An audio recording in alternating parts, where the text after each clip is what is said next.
creamy quesadillas with nacho cheese. These are incredible. Just remember, it's nacho cheese. Okay, excuse the bad joke before we start.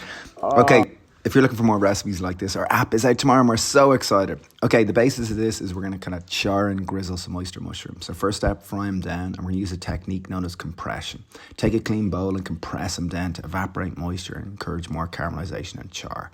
Fry them down with a little bit of garlic, tamari, maple syrup, a little bit of smoked paprika to add a nice oaky note, and a little bit of black pepper. Add in some black beans to add some fibre and increase just the variety of food. And fry that down. Set it aside. We're going to make some pickled red onions. Equal part acid, vinegar, and a little bit of water and a pinch of salt, and leave them to sit. Now for our pumpkin nacho cheese. Roasted pumpkin, some lemon juice, a little bit of oat milk, a little bit more olive oil, a little bit of black pepper, and blend until super smooth.